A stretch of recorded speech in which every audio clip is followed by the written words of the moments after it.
Hey you, how's it going? My name is Ruby Price and you're listening to the 29th ever episode of Fresh from the Scene. Today's episode is the first episode since March 2020 that was actually recorded in person with my guests, and you have no idea how exciting that was, how much of a good feeling that was. So I'm hoping that the somewhat relaxing of COVID rules, as much as I'm cautious, will lead to more of these, and hopefully I can see some artists at gigs and actually get, that atmosphere, that, face to face, because Zoom's great, but in person, that is such a good interview feeling. And yeah, without further ado, this is episode 29 of Fresh from the Scene, featuring Mahatma Raindrop.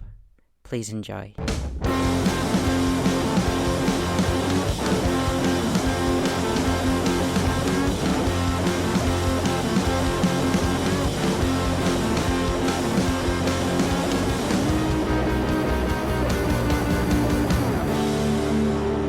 You're listening to Fresh from the Scene with your host, Ruby Price. Welcome to Fresh from the Scene. Today's guests are Jonny and Josh from Mahatma Raindrop. Whee! Hello. Congratulations on being the first IRL podcast in a year and a half. This is the most recent one, like so. This is the most recent IRL podcast. Everything else has been done over Zoom. Oh god. Oh god. Oh god. Scary. Yeah, it's been a bit of a mad year, hasn't it? Yeah, how are you doing anyway? Surviving. Yeah. Survived the lockdown. Apocalypse. Just about. It's weird because I talk to you all the time. I know. This was your problem last time. To know each other too well. Yeah, can't get enough of Yeah. Shit. Shit.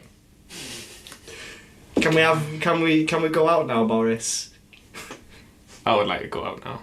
I would quite like to go out now, but speaking of going out, you guys are playing a gig tonight. We Parish. are. Absolutely. Yeah. How are you feeling about that? I'm buzzing for it, but it's going to be so strange. I'd never get nervous for gigs, but this one I am a little bit like, oh boy, it's going to be weird. I wouldn't really call it nerves, it's going to be so weird. Mm-hmm. Playing to people that sat at tables, It's going to be different. Like, we've had to think about things like, usually at the end of one of our songs, it becomes, circle pit time. If you've ever been to one of the gigs and you've heard Can't Be There Live, we just get a mosh pit going on. We can't do that, so we're having to adjust the set and we're having to do things that we never would have thought of doing before as part of the new set. Which is good though, because it gets us to think differently, try different things out.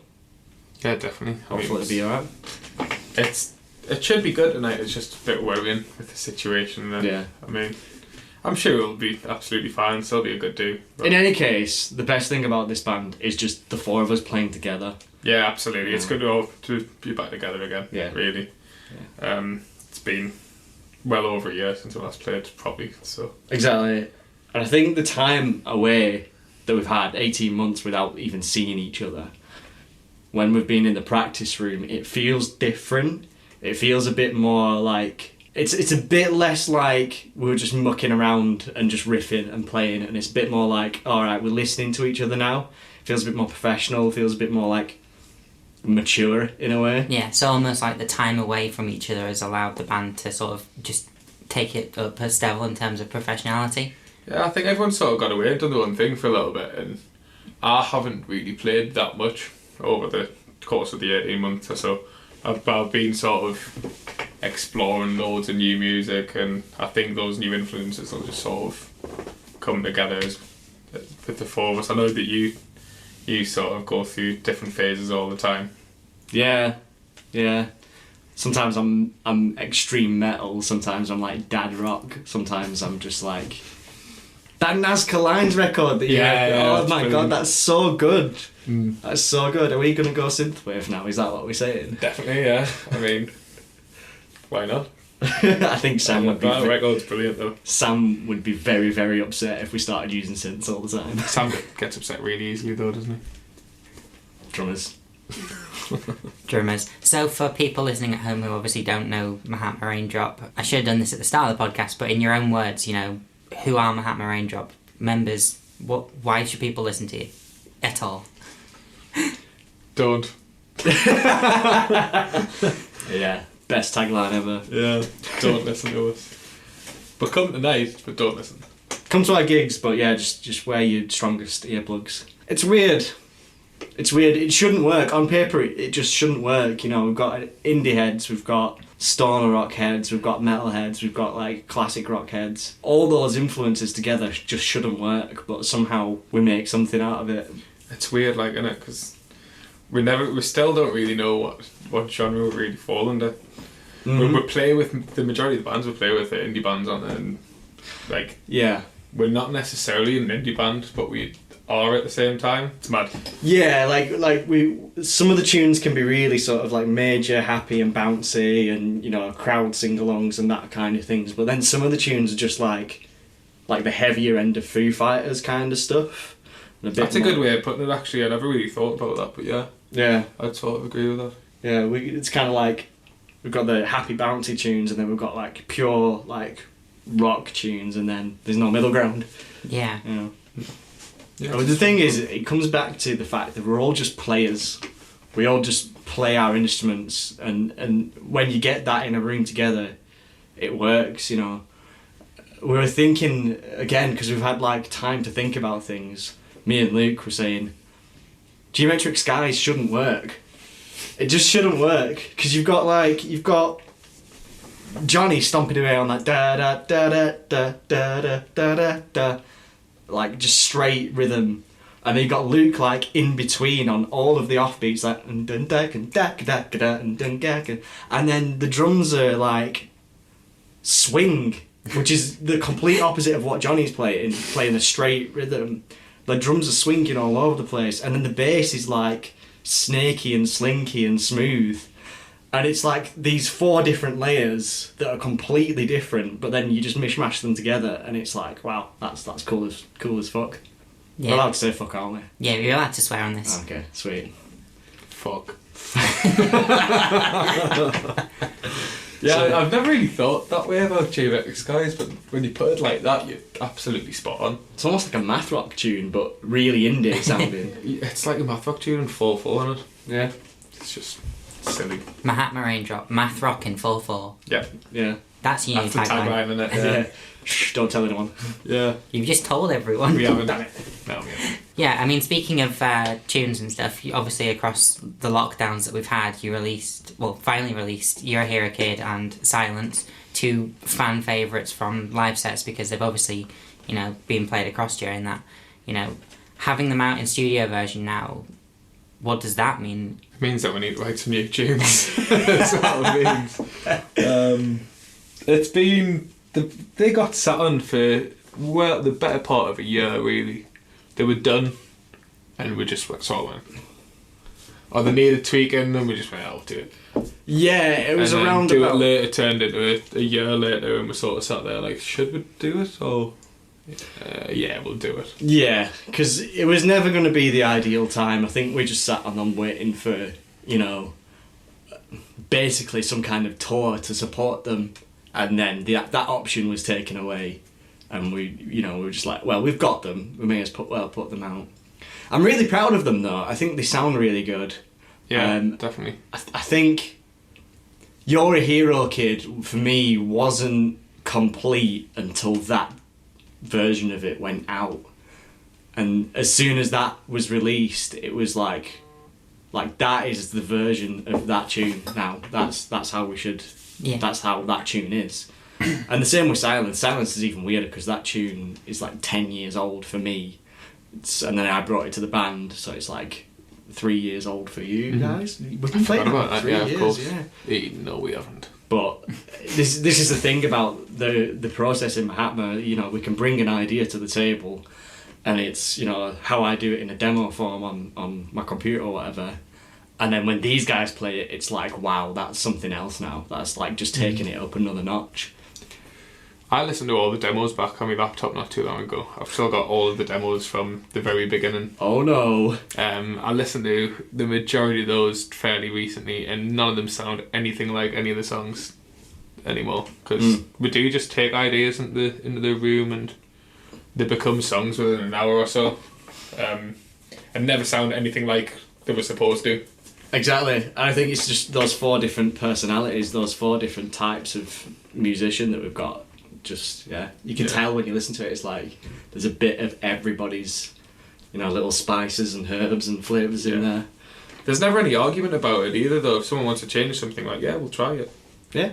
And usually we try it and like, yeah, that's great. Exactly, yeah. It's a trust thing as well. Like when you're at that point with your band where you can be like, just try that, and it just goes down. Sometimes it doesn't work. Sometimes it's like, oh no, put it back the way it was before. But it's good. Yeah, and one thing as well that always helps is, people always consider you guys a live band, and having that live perspective to work around a song to see like, oh, this isn't working, crowds aren't jamming with this, that helps a lot as well, I imagine, with, actually finding the definitive version of a song. Yeah. I mean, a lot of the time we have played gigs in the past and then gone into, if we've had a few gigs on the bounce, we've sort of gone into a practice room afterwards and thought, oh, well, that's a bit shit, wasn't it? So it's easily fixed though, like I say, we think about it, maybe even just drop it from the set for a bit and come back to it. I mean, justice was served a while ago for Baz. Barriers. Baz needs justice. Justice was served once and it probably will never get served again. Yeah, but that's the thing. Like it's done now. We had our time with that, and we got everything out of that tune that we needed to get out of that tune. Definitely. But it just it didn't work live. And hope that never lasts. We played that. That could be revived, maybe. Yeah. I listened to it on the way here actually. There's a lot of things about that, like on the record, the clean sections are really long, and I think that was spoiling it live, you know what I mean? Yeah. So, and we were always editing for live as well. Like tonight, if you come to the gig, you'll hear a few things that we've done. Don't want to spoil anything, but there's a few little extra twists and turns in there. There's a little bit of a response to the fact that, the crowd's going to be seated, and a little bit of a response to, like, how we think of the tunes now. Like, we've always done things like extended intros and extended outros because we normally don't have enough songs for a set. So we're playing for time. But and those, the thing about those is they always come naturally. We don't nobody ever says let's do this. We kind of just literally play it and it happens, and it's like, you don't get that level of synergy with a lot of other bands. Yeah, like I seem to remember you saying that the Jurassic Park theme came naturally, like it's at the end of a song. I want to crease that one. I was like, we're not playing the song that it came out of tonight, unfortunately. But what tune was it? It was Different Faces, I think. Yeah, of course it was. Yeah, but that might happen again in the near future. You never know.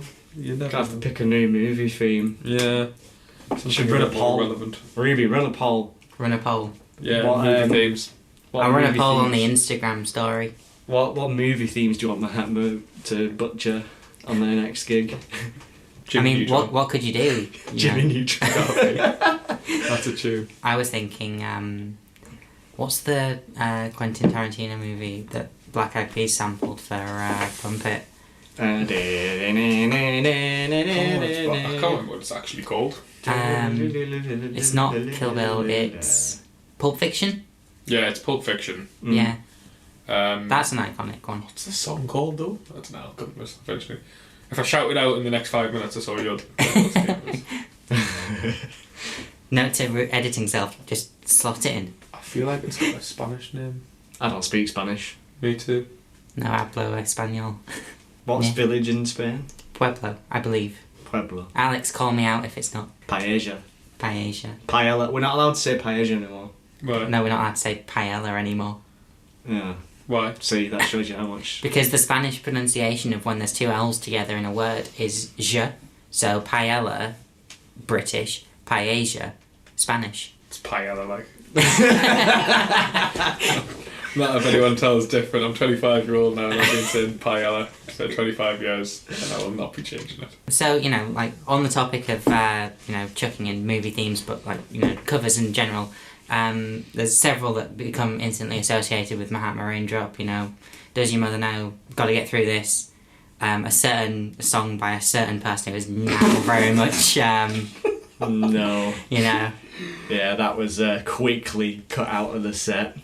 I feel like we played it one night at Parish, and I went to come get a beer afterwards, and the bomb was like, I can't believe he's played R. Kelly, and I was like, oh. I mean, I remember for the final Mahatma gig, in inverted commas, for people listening, like, I went out to get a drink because of how fucking warm it was in Paris that night, and I came back and you were playing R. Kelly. Did we do that?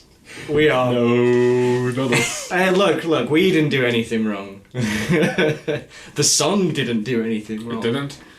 I mean, to be fair, people were jamming to it, but I mean, can people expect covers tonight? Can people expect new covers tonight? No. Ooh. As in no covers at all, or just... As in no covers at all? Ooh. Unless we, at the final hour, get asked to play another 5 minutes. But even then, this is the thing, we've been away for so long, we just wanted it to be us. Yeah. We just wanted it to be what we do. Tonight is the Mahatma Raindrop experience. We also won't be ending the set on It Can't Be There tonight. Oh, spoilers. I mean, this comes out after the gig. The only person you're spoiling is me, and I've been to enough Mahatma Raindrop shows. Yeah. It's a new song, which I say new song. It was recorded the same time that Silence and Hero Kid were recorded. Yeah. But never got released and never got played live. It wasn't ready. I think when we came to record it, we recorded it because it was a uni assignment. It was a uni assignment for me, and it was just a case of like, I need something for my project, and the lads pulled through with a song.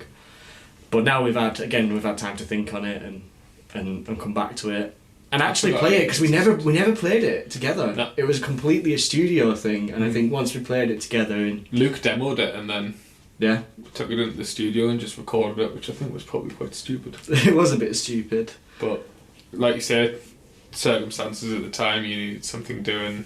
We were short on time. But now we've played it together, it's got another like breath of life to it. And, Yeah. and things that we did like and didn't like have been sort of worked around. It'd be good. Yeah. Yeah. So that's something I wanted to talk to you about. Obviously, you know, Hero Kid and Silence were recorded by you, and produced and mixed by you. I think Luke did the mastering, if I remember correctly. Luke did a great job mastering them, yeah. Yeah. So all pretty much all the modern Mahatma stuff now is, you know, done in-house, effectively. Mm-hmm. You know, it gives you complete control over the stuff. Everything since A Little Leisure. A Little Leisure. Dickman had a hand in it as well. Yeah, I mean, Liam did a lot of the stuff on A Little Leisure as well. I mean, you did some, Luke did some. Yeah. So I think we split it down the middle, didn't we? Yeah, I think so. A Little Leisure was a few all-nighters and leads back at studios with Liam, and then through the car building and... Yeah. We were just using the resources that we had at the time. Yeah. And I remember getting the guitars from your Leeds Beckett session with Dickman. I was just like, okay, there's some extra stuff here, and that was when the swells became a part of the sound. Yeah. That was at the point where I was like, I think me and Luke pushed back to get back against it at first. We were like, you're kind of using it a bit too much, and then we got the recordings back and we mixed them down, and we were like, actually, it sounds really cool. And you can do it live as well. It's not like a backing track thing, and you know, it just stuck since then. And it's become a part of that sound. This kind of reverb, swell thing that just comes from Jonny, and it's like, but it sounds like it's fucking like massive. Like we're all doing it. It sounds ridiculous, is what it sounds, but it works again. Like just maybe call it a happy accident. Yeah. I mean, those nights in Leeds back at studio was probably about 3-4 o'clock in the morning, delusional at that point. You don't even know what you're playing anymore, and you're just messing about. But we got some really good stuff from those sessions. Yeah, we absolutely did. And yeah, like I say, it was an unexpected thing that became a big part of our sound, and it is on everything since as well. And actually, now it went live, it gets put into the older tunes as well. Which is another point as well, like the whole of the first album, we were pretty young and naive at the time, and we were just like, we've got the opportunity to do an album through some mutual friends of ours, Matt Hayes and Ryan Graham. We were just like, let's jump on that opportunity. The songs weren't ready. The songs were not ready. And if you put like the live version of it now side by side with the recorded version, it's like night and day difference. And again, that just comes from like, we just play it. And the more we've played it and the more it's been to gigs and things and we've seen how people respond, we've just tweaked things here and there. And maybe even not for the audience, just for us, because we find it funny. The amount of times Luke puts me off by doing something stupid. Yeah, the amount of video clips I've got of at least one of you just breaking, like, you know, down into laughter halfway through a song. It's just...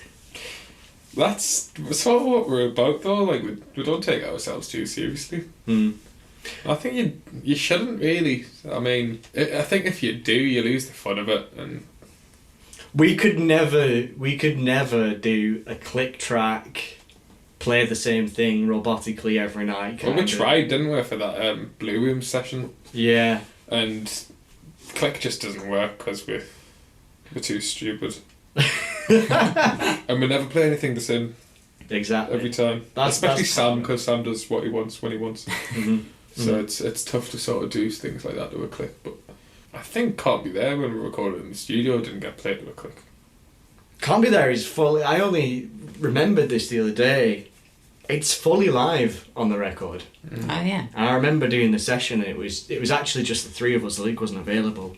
And he just overdubbed on the top of it and then absolutely killed the solo. And I've got a video on my phone of the solo still. Nice. Of him recording the solo at the time. I need to watch that. He used that Les Paul that was available through the tech store. Really? Because I wasn't there for that session. See, I'm learning something new about the band. You're learning something new about your own songs. I think it was maybe a sort of cherry reddish colour. Yeah, it was a Les Paul studio in cherry red. Yeah, he used that for that solo. Yeah, I believe that guitar got lost in a gambling incident. That's just a rumour, but just a rumour. I want to believe it. But that's the thing, like, yeah, we could never do it. I think we're at our best when we're just unshackled. We can just do what we want. We might cock up a beat or two, but who cares, you know? Yeah, it's all about that live experience where things go wrong. Things aren't always in time. Things aren't always in tune. You know, sometimes you miss your pedals. Sometimes I do miss my pedals. Sometimes I forget to switch my bass on.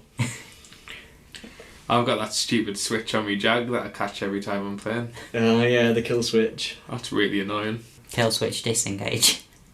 Literally, like, it's no worse. It's just that thing of, you know, the exciting part of it is you never know what's going to happen next. You know, I might forget to press a pedal. Sam's cowbell might fall off and smack Jonny. He's not in the allowed a face.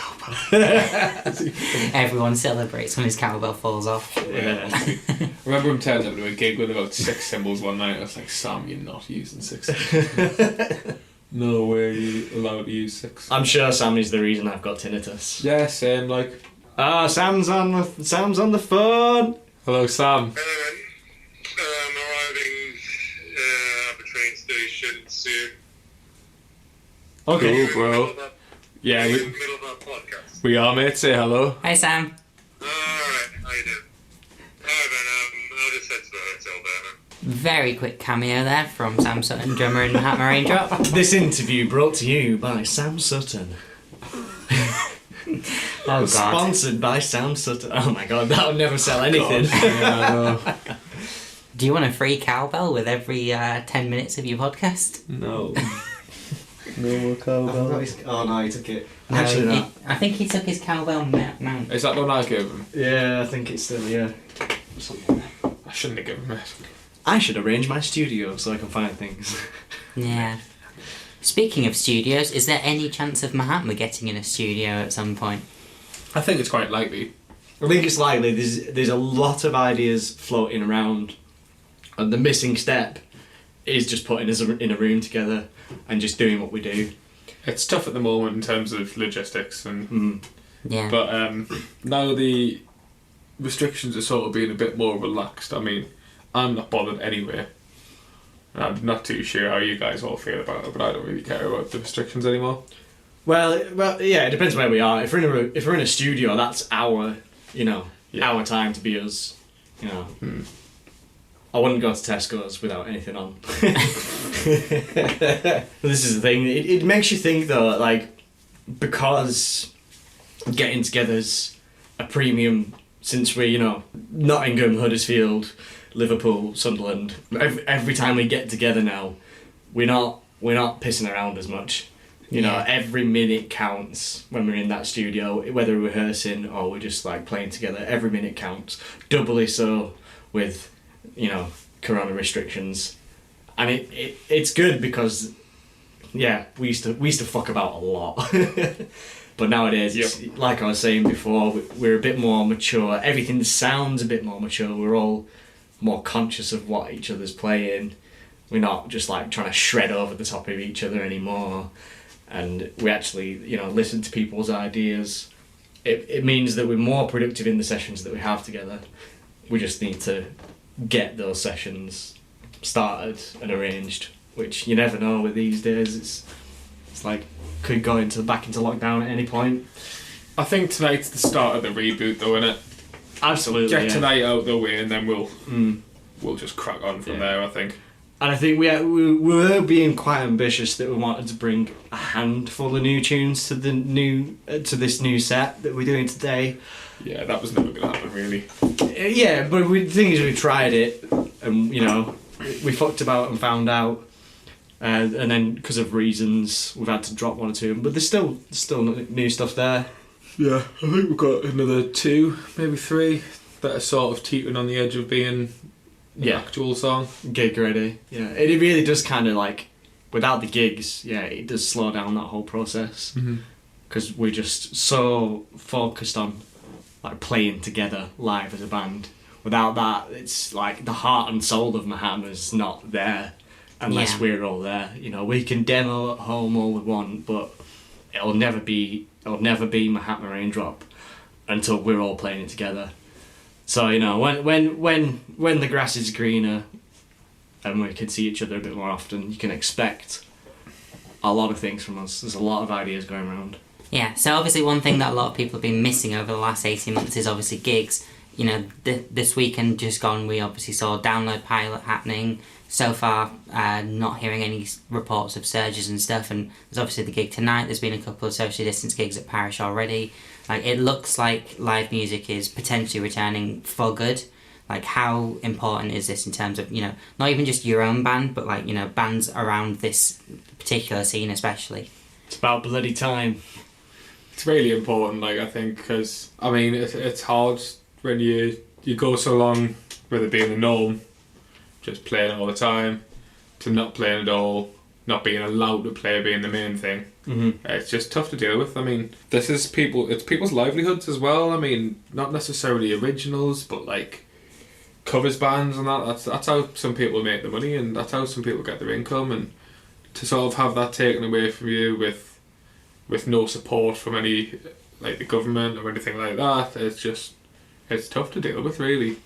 Yeah, I am on that end of the scale. If it wasn't Mahatma, or if it wasn't anything else, I was heavily involved in theatre, in specifically tribute bands in theatre, and it got dark at points. It really did get quite dark at points, and you begin to question can I do this? I had literally just started. I had 8 months as a self-employed contractor, so that would mean absolutely no government support, anything like that. And it did make me reconsider my life. I was like, is this actually what I want to be doing? Yes is the answer, by the way. 100% yes. I had to go back and get a real job, and there's the whole mental logistics of doing that. And then the grass is getting greener though, like I say, everything's coming back on, and it's kind of bittersweet because I got the call from the theatre company, and I got a load of bookings that were pretty much like for like the bookings that I had before everything shut down. But when I look closer through it, there's some theatres, some venues that just aren't there anymore, and that's the biggest tragedy, because things will come back, but then there are venues that are they've just left a gaping hole in their scene. Whether it's Manchester, whether it's anywhere in the country, there's now these places that the venues that were holding it down for whatever scene you're involved in, they're just not there anymore. One of my favourite venues, Deaf Institute in Manchester, came so close to just never opening again. It got bought out by someone, which saved them, but You know, the prospect of Manchester not having Deaf Institute baffles me. Like, that's such an important venue for small circuit bands. You know, Huddersfield nearly lost the parish, but thanks to a crowdfunder, Frank Turner, and just, you know, some very good people involved in it. You know, it's back up, it's in a new premises, you know, and it seems to be thriving so far. It really highlights the power of, like, community support and that kind of thing. I think even though the venues aren't there, people are always going to want to do their thing, and as long as there are people that want to do their thing, there'll always be a way. They'll always find a way. You know, it's kind of tragic. I say it's tragic that there's places that have just shut down and are probably going to be demolished for a shopping centre or something capitalistic like that. But then the good side of that is people really did come together and, like, you know, just formed a protective circle around the places that they love and what they want to do. So yeah, it's strange, but we'll see what happens. It'll be a new landscape. It will be a new landscape, but we're ready to adapt. We're ready to just do whatever and just play our music, have fun. Just that's the main thing. Yeah. Like, Jonny, you're from the northeast. Newcastle has very famously, like, been losing a lot of its music venues and stuff over the last 20 years. Yeah, I mean, it's been tough in the northeast for music. I mean, I was quite surprised as to how big of a community there was down here when I first came down here and moved to uni and that. But Sunderland especially, I mean, Sunderland's not got the greatest music scene in the world. You've got independent, and now you've got Pop Rex as well. Pop Rex have sort of struggled a little bit over the course of the last sort of 18 months or so.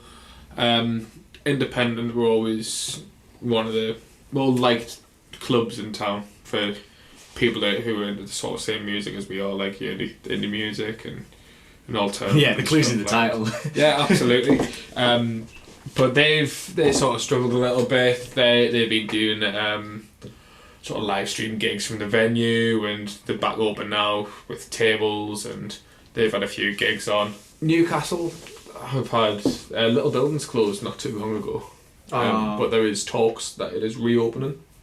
From what I've heard, it will be reopening. I'm not too sure when. I believe our good friends from St Buryan will be playing the opening gig. Oh, awesome. So I'm going to try and get along to that. If there's anyone in the North East, probably get along to that too. St Buryan. In the same little building?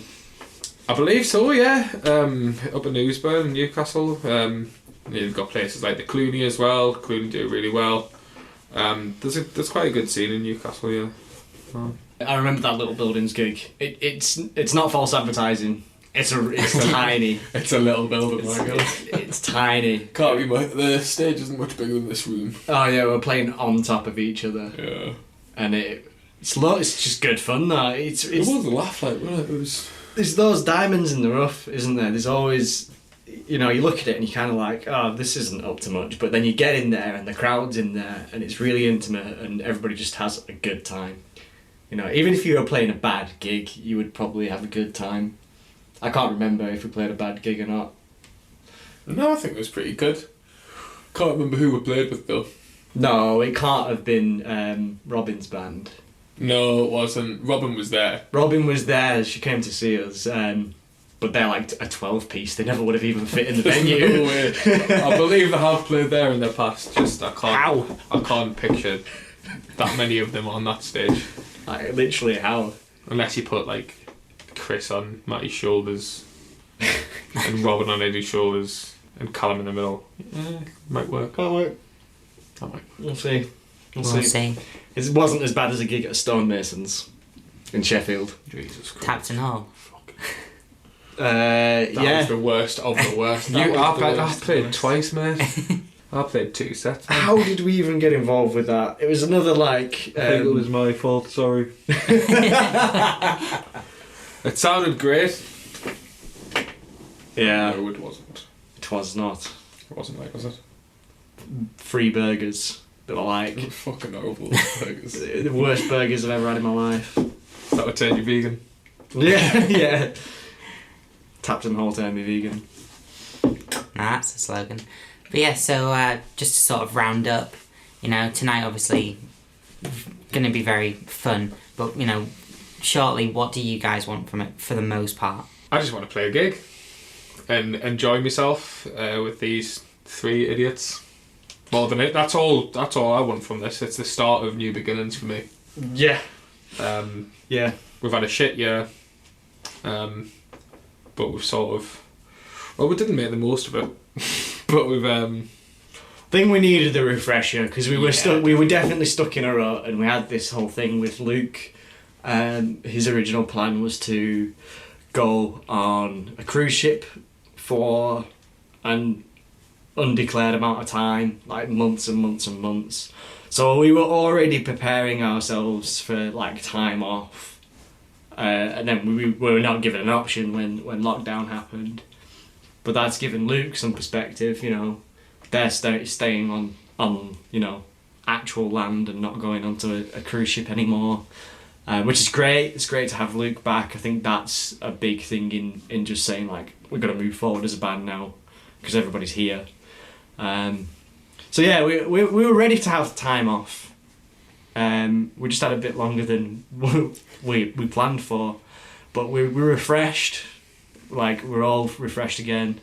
I'm just looking forward to seeing the people. I'm just looking forward to seeing something that looks like a gig. It might be a bit weird with people sitting down, but something that looks like a gig. Being on stage, being loud and proud. You know, I've only been working in headphones for 18 months, so I just want to crank my amp and, you know, make people's bowels shake with some bass and go a little bit deaf with Sam smacking the crap out of the tubs and just the same shenanigans that we always do, just to entertain ourselves. Yep, absolutely. And if other people are entertained by us being idiots, then that's fine by me. Yeah, absolutely. Yeah, Sounds like we're in for a good night then. Definitely, yeah. Yeah. So if people want to hear Mahatma Raindrop stuff, where do they go? We're on all the streaming sites. Same spiel that any band will give you. Spotify, Apple Music, Deezer. I'm trying to think of the most obscure one now. Amazon Music. We have Shark. We have the Green Shark still exists. Don't know. You might as well have said LimeWire. LimeWire, yeah. Oh yeah. We've got the absolutely ace video that Ruby herself did for us for Hero Kid on YouTube. Go and give that a watch. We've still got the live videos from the Blue Room sessions on the YouTube and the Facebook. Yeah, if you want to fill your boots, there's stuff there and there's more stuff coming. Yeah. Yeah, baby. Yeah, baby. Yeah, baby, yeah. Well, thanks for coming on the podcast. No problem, it's been a You're pleasure. very welcome. Yeah, it's been nice actually recording one in person for a change. Yeah, absolutely. From the comfort of my own home. Fingers crossed we get some more. Yeah, absolutely, yeah. Yeah. Thanks, Rubes. Yeah, nice one. You're listening to Fresh from the Scene with Ruby Price. Thank you very much for listening. I hope you enjoyed that. If you did, please do share it on social media. You have no idea how much it helps us out. If you're listening to this podcast on a platform that allows you to, please do consider just taking 5 minutes to leave this podcast a review. That would really, really help us out. If you missed the gig, I do have a Rubes Media video from that night. It's available on my Instagram at Rubes Media, RUUBEZMEDIA. And if you want to check out Mahatma Raindrop, you can listen to them on pretty much any streaming platform. Get yourself down to a gig sometime. Very good live band. I hope you enjoyed it. I'll see you next time. Thank you very much. Goodbye.